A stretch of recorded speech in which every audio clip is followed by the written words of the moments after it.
Hey there, how's it going? We were just talking about stroking penis, and now we are coming back on here in a way that will solve our embarrassment problem from having a fear of expressing absolutely anything at all. So, excuse me for the hard entrance there.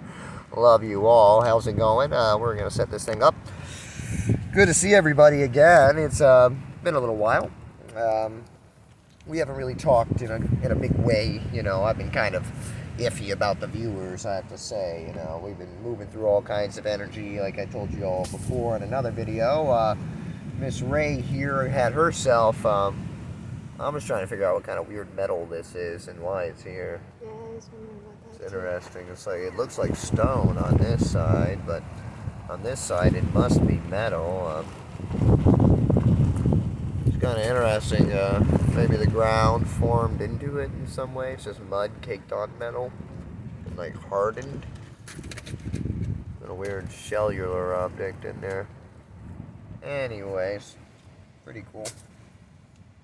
So, good to see you all. Now, we've been having a lot of progressions though since then, and we've created quite a few videos, so I guess you already know the topic about all of that. And, yeah, we've been doing a lot of wonderful, great progressions. We have not been videotaping as much as what we had wished. But battery and also storage on the device have been issues, so we're just getting through, some of these hiccups and bumps that are on the beginning part of a path, and been learning a lot of different things. We did some different flows earlier, some staff flow. It was really difficult to get into that flow, but I started the video before I had gotten into the flow, so I had to try to get into that flow while on camera with viewers, being that it's built up on this whole thing we've been doing, and so it was quite difficult to really fall into the placement of which part of the body to be present with in a certain sense. Obviously, all of the body is the answer for that. Of course, how do we get connected to all of our body? Well, we may think we need to set focus on every one of them, but there is a way to step into the moment without watching it, without controlling it. And if you're able to do that with confidence and in trust, then you can do some really amazing stuff. It's a little easier to do that without a staff in your hand, because if you do screw up with the staff, you will injure yourself. So I would not recommend that practice of just going into trust for just any old buddy, because I don't want to be sued. Now, that was fun. I'm sorry. I just can't help but laugh at myself right there. Anyways, so these things can be dangerous and hazardous for anybody who hasn't been fine-tuned and come into energetic chord progressions that would allow oneself to be able to be fine-tuned again, or allow someone to be able to be on point with the moment to such a precision, which really, it's kind of pretty simple. There's a lot of rites of passage that come to activating the energy body and bringing things into greater forms of subtle awareness. There was a time when I was doing this practice for hours and hours and hours every day, very powerfully, but still not reaching the level of subtlety in which I find in my practice now. And so it's about coming from that place of subtlety. If we can come from a great place of peace and subtlety and follow into the motion, we can really feel the body. Eventually, we won't have to do this. In fact, if we begin not needing to do this, meaning we immediately start without control, the motion will be perfect.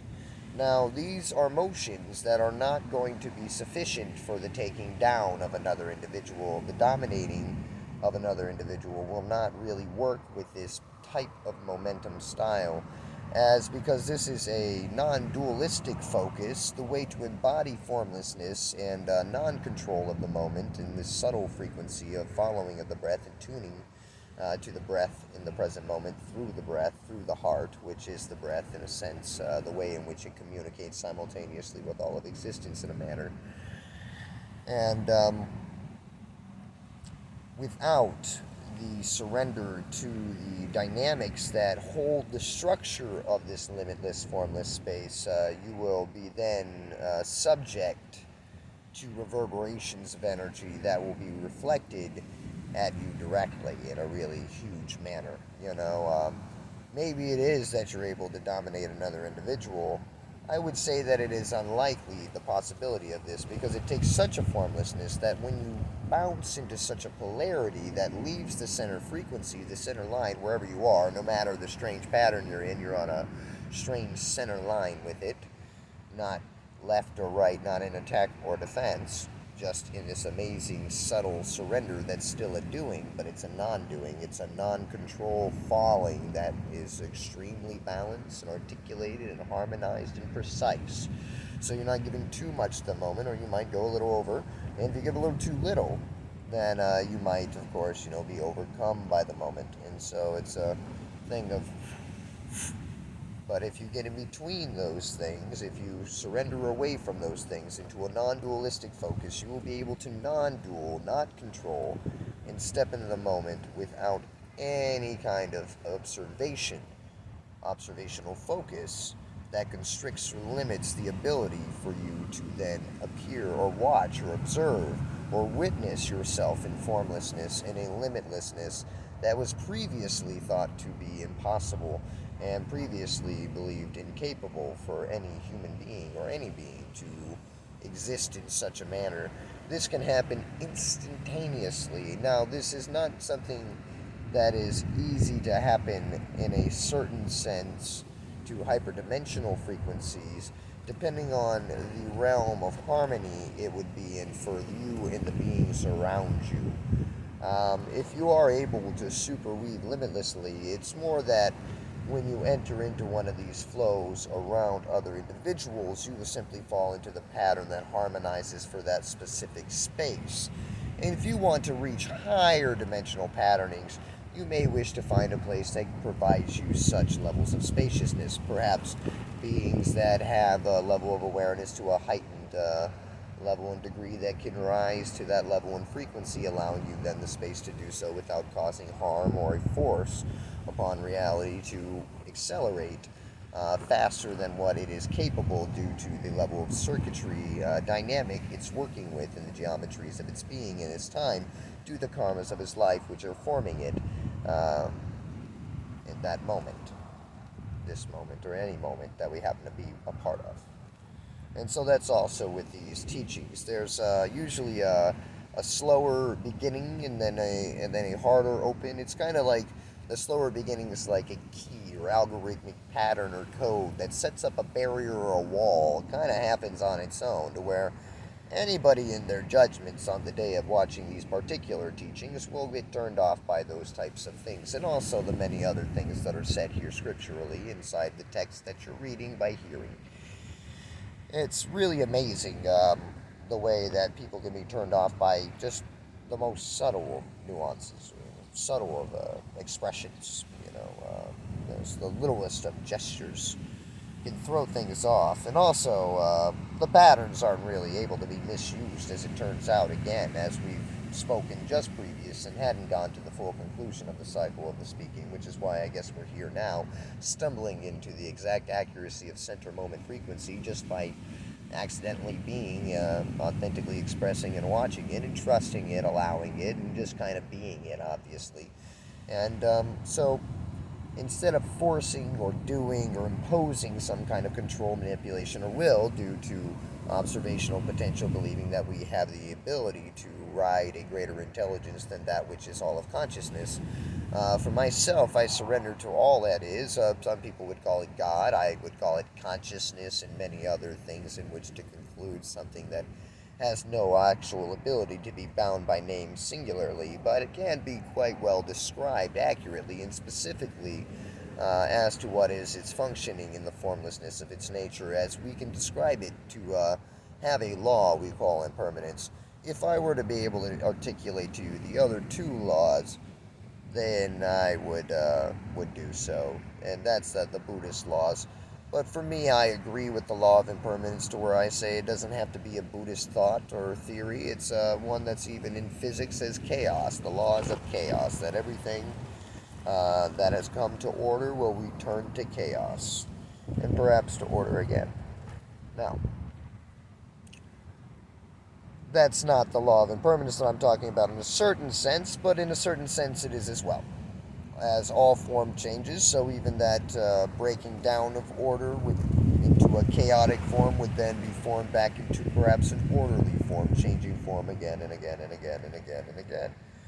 Really, really phenomenal. Now, the way in which it changes form could be looked down to the very smallest particles possible to be perceived, at least by us here physically to this date. Atoms, subatomic particles, quarks, photons, these things. And all of these things are in constant shift. So you can imagine that you're really vibrating all the time, changing all the time, along with everything else that's vibrating and moving as giant wave-style realities that we actually have the ability to measure. And so this gives some validity to the teaching in which is coming through me, is to bring to understanding the focus which is coming through here now, and also through these teachings when it comes to the surrendering the breath, the staff flow, the flute flows, the body flows. We'll get more into the flute flow. I'm learning how to begin the cycle and end the cycle at the beginning again through trusting the cycle. It's been very difficult. We went into some kind of pattern, some kind of strange realm of doubt and loss of memory as to what that practice was happened. As you are watching a very recent progression, soon we will pull you back into the summary or the long and lengthened version as to what it was that began this particular 4-month journey on the mainland back to Maui, and also the 5-year journey, and then, strangely, the 32-year journey that brought us here now today. All of these things actually having a specific relevance as to the story of perfection and to all of consciousness. Otherwise, it would have no necessary reason to be shared and would not be. Now, when it comes to this again, this practice could not be used in a way for violence, as when you bounce to the left or the right, you would then begin an oscillation of reverberation, and the only way to return to centering then is to retreat from your attack or your defense, your overcoming or your undercoming, and return to the center line. And if you're unable to become re-present because you're able to let go of whatever triggered motion occurred and settle back into a motion where you believed everything to be perfect in such a manner to where you had no need to direct it, control it, or anything, and you can just simply fall back into the awareness of what's occurring, the watcher, the witness, you're going to lose. You're going to fall. And if you do too much, even if you're against a weak attacker, because you're so much more, you will cause your own failure in that way as well, and fall off balance and perhaps cause yourself great harm, as the rebuttaling of your frequency at this time will be in the way of a non-dualistic focus, to where some being has somehow brought itself into the awareness of what this is.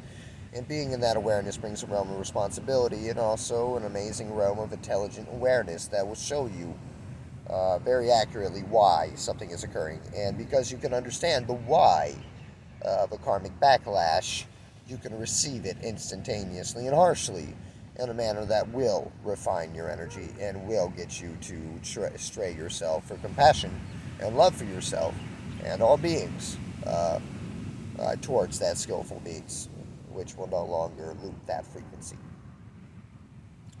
So we haven't been able to show you this kind of a thing, and earlier the thing I was saying about the staff flow I wanted to bring us into real quick was just that, the whole time I probably could have been very slow and connected just very first with the breath, and then allowed the breath to move. At the end, the feet were moving me, and it was my focus on the feet that were allowing everything to do the way it was. This focus on the feet was also in some subtle way that I was apparently unaware of because of my awareness of the camera and my fear and all these different things that were occurring at that time. That the breath is the thing that moves me. I even did try to bring in the light language flow, but then it became too hazardous and pressuring for me to be able to do it. There was a lot of embarrassing and shameful feeling, a lot of wishing to quit in front and be like, I can't do this, I'm really screwing this up, I'm destroying my self-image on these videos that have been so beautiful, whatever it is. It was very beautiful and very difficult, but then finally we were able to really push on through, getting stronger and stronger, better and better and better and better. We still didn't reach the precipice of this, but it was by the time that the foot and the bodies were really working together, that the breath was really in focus, really allowed to be loose through that observation on the foot. You can perceive an object and still be with your breath, but it is wonderful to connect with your breath intentionally and then go into the motion. So eventually we'll do that, and we'll show how you can go really super rapid in the flow. And soon I'll be in the trust again, to where I know how to complete the cycle again through the beginning of the motion, going in extremely hard, extremely trust. You'll make the most amazing motion if you do this. It'll be the most amazing thing. We learned this through the singing flow the other day. It was a remembrance for me, but I had apparently forgot it. It was very difficult to be singing and harmonizing with these people. I was like, it's hard to do it with them. It used to be very easy. If they're singing, I mean, how hard would it be to be able to sing? I mean, really. You have to be very soft in your doing. You're doing it. You're not forcing it. You're not trying to do it. You're allowing yourself to do it in a way, but you're just doing it, you know. And so it's just like you're talking when you're singing. You know, you're saying it, but you're saying it as a song. So imagine you're saying a word that has 5 A's and 1 Y and 3 I's and 20 N's, you know, and now you've said it like the singer said it, you know, and it's the same concept really. And eventually you make an N that's an uppercase N, and then a lowercase n after that N, you know, and then it's really about enunciating at that time, and then trusting. And eventually, you may find that you actually don't even need to know the song. You can just say it, and the rhythm and time of the moment is on point with whatever you're present with, and you will say it as if you do know it. And eventually you get so good to where you can see a few words in advance where you're going even. But you don't want that really, because if you do see the few words in advance, then you kind of retract it away from the momentum, and so that gave you a little extra space for that energy to come in. But you could be right there. Now that doesn't mean overcome. It's possible that you undercome, and that you then had to make up for it, or you've hit a line of rigidity or a focus. You liked a certain harmonization to one tone, but it's a looseness. It's a great looseness. So I'm coming more subtle this whole time. Maybe people think, oh, he's training more, he's more focused and disciplined. And in a way, I did have to become that way. I did have to bring myself in a more disciplined mindset, in a sense, a more greater focus. And in a big way, it was a whole belief in self, because what I do is a whole channel. It's a surrender in energy. I'm not formed, I'm not learned in the way that other people are learned. When I fall in a direction, I'm unsure of what will happen. If it doesn't happen the same way it's happened before, meaning perfectly, if it doesn't happen in a balanced way, in a beautiful way, then it happens, I guess, whatever way it happens. Um, I don't know the way it will happen. Luckily for me at this point, I've had a ridiculous amount of perspective and experience for doing this very lot. And so I know how to do it. And I can even teach how to do it in a sense. You know, I can show how to do it. And I can give the awareness and the articulation of how to do it. If you do it in front of me, I can tell you how you're doing it wrong, and what you're missing, and what's not connected, and what's not being worked with. And I can give you practices that will help you work with those things. And as we talk with each other, we can see what parts of the mind are the crippling distinctions on your energy flow in your body, meaning that judgment there's the blocker. That's why you don't have this open in your perception, this energy field, this body. A lot of people have a lot of energy fields that are not open because they have not opened their energy, their wisdom energies. They think they're demons. They're not demons. They are equal to everything else. We've made them to be demons because we demonized ourselves originally, and then we demonized the things in the world around us at little pieces until finally great pieces. And now look at this. But we can stop that, because we also cannot judge ourselves for this. We did this thing because we are just the watcher of this beautiful play, and we as pure awareness has done this, and for the highest benefit of all beings everywhere without one exception. And one day we will come into the realm of realization that allows us to see that for our highest benefit all things have occurred always, for ours and every highest benefit, and every being's highest benefit equally.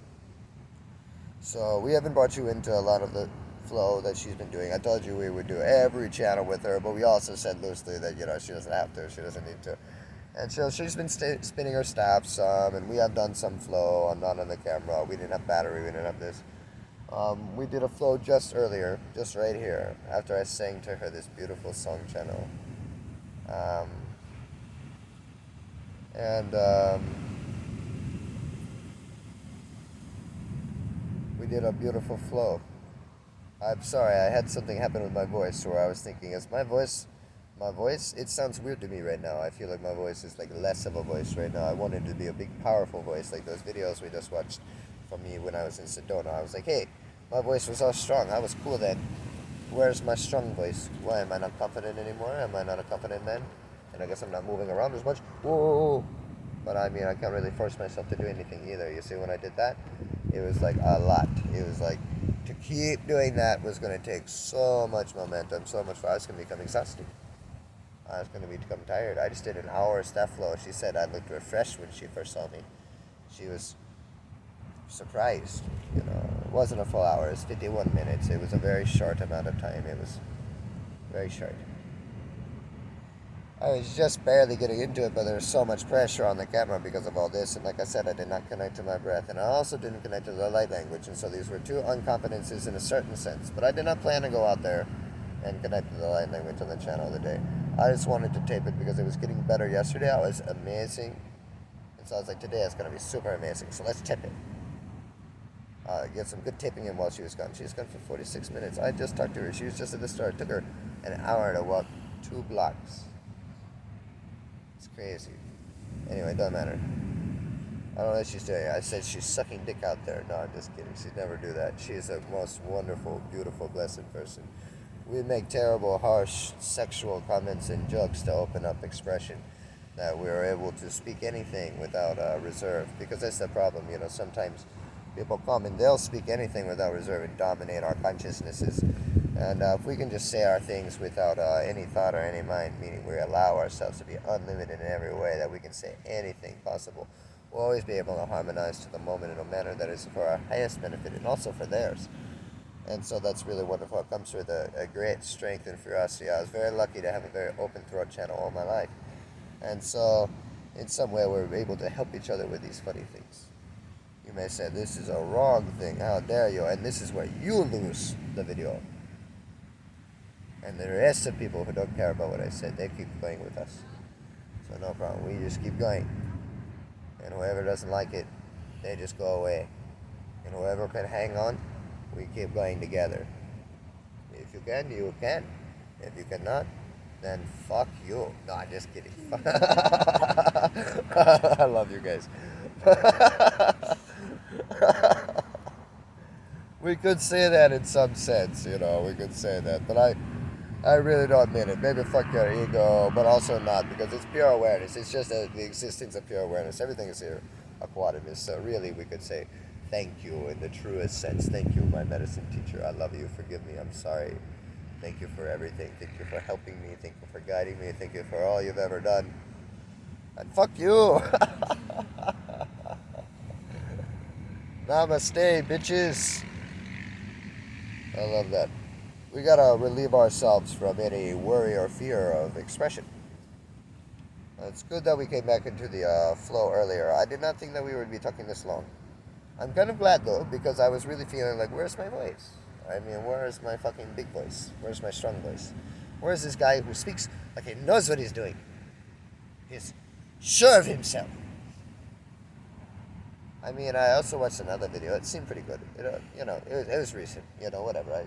I could be judgmental. I'm like, hey, wait, that guy looks cool. I like his dress too. I don't feel like I'm dressed as nice. You know, you guys look cool with his dress. And my voice is always changing. It's upsetting. I'm like, is this the right voice? And then I don't feel like I can sing right now. Why can't I sing right now? Have I not been doing my language enough today? Did I not do the language? I did a little bit of the language. I mean, we did some of the language. We got it on camera today, didn't we? I don't know. I mean, we've been doing things. I mean, am I losing focus? I mean, we got this hour step flow. We got these other flows we tape. These other flows we're doing. Seems like we're coming into a greater flow. Something happened in my head in this moment. I was like, can I still make my voice work right? It's crazy. It's a beautiful little bird. I wanted to call it a bird. It was a little bug. It just flew by us. Amazing. Just right in between us like this. Yeah, a story in the book of life. Oh, a bird went by when I did this. Whoa, this little bug went by just then. Oh, the bird.